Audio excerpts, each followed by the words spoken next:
Do you ever think about who you would be if you had a do-over? If you could go back and analyze your life 20 years earlier, but you got to keep the intelligence, the smarts, the experience that you've all been involved in over the last 20 years. You'd go, oh my God, I'd be a powerhouse. Or I wish I could go back to 18 or 25 or 30, whatever that age happens to be. It would be a beautiful thing to be able to go back with the knowledge base, the experience, and do a reset. Well, we can't go back, but we can definitely go forward. And I want to explain, at least to some, or remind most, about way and how things actually work.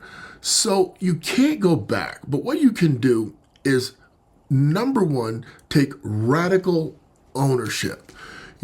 One of the biggest problems so many people have is that they're reticent to blame someone else for their current circumstances. But after a certain point, when you learn the way to go, you know the way to go, you know what not to do. You know if it's too good to be true, it's too good to be true, so it's not true. That means don't do it. Now, we all slip, we all fall. Where am I going with this? The whole point to the work that we do, and we as humans, is to create and to protect and to ensure as best as we can our current situation and hopefully a better, more grandiose future situation. Now, everyone isn't inspired to do something great. Everyone doesn't want to be wealthy. But for the few of you who truly know that you have significantly more to offer the world, this is for you. So the first thing, as I mentioned, is you have to take radical ownership for where you are. I don't need you to go look back and do an inventory of how you got where you are. You just need to take ownership for it because you had a lot to do with it. And then once you've taken radical ownership and you say, I own the good stuff that I've become, I own the bad stuff that I've become, now you're in a position because you're open, you're honest, and you can move forward with clarity. The second thing is that you have to know where you're going. Where do you want to go? More importantly, where do you need to go?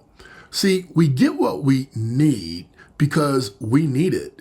We need water, we need food, we need shelter, we need clothing, we need transportation, you need communication. So we have those things. So we want to take a look at figuring out how to make and turn our wants into needs. And you do that by focusing on them. But before you can focus on them, you need to grab an opportunity to get some quiet time and write down what you really want. What do you want? And then we can convert them into a need.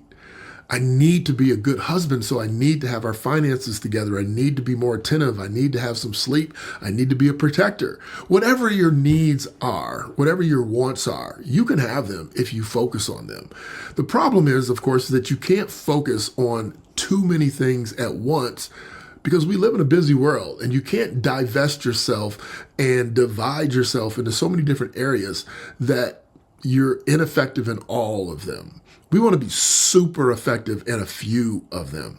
We want to be effective in the areas that are meaningful to our skill set, to our knowledge base, to our heart center, and to our abilities. I got into a discussion with someone the other day and they said that you're really good at that, so that's what makes you happy. And I completely disagree.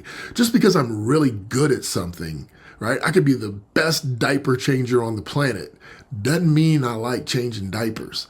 I might be great at it, doesn't mean I like it.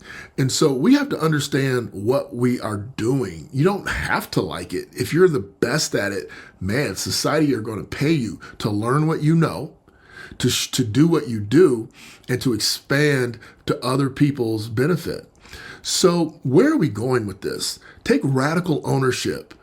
Decide where it is you're going.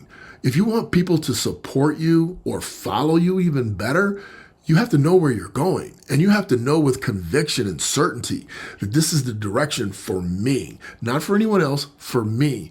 And then your job is to move in that energy. So we're taking radical ownership. We are understanding a clear and lining up a clear path.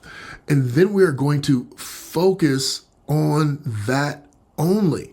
Yes, you still have to do the other things, but your energy is going to be expended on the things that you need and the path that you're heading towards. This is the opportunity that you've been waiting for. This is the reset that you've been looking for. You can hire out the things you don't know.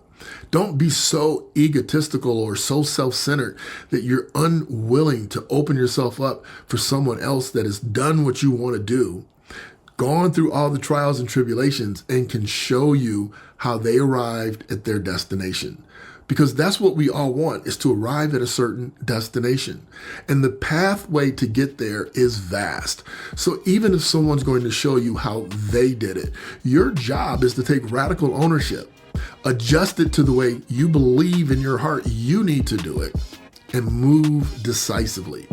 Finally, I'm going to say to you, you have to believe.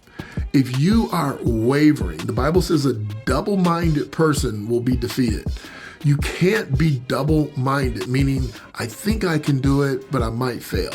You have to be all in. And I would share with you that when you're half in, you also are half out. I'm going to share with you the facts. And the facts are that when you focus, you decide where you're going, you believe you can get there, you will get there. Just don't give up. Trust the process and follow through. I'm Derick Gant. Be your best. Bring your best. Leave nothing to chance.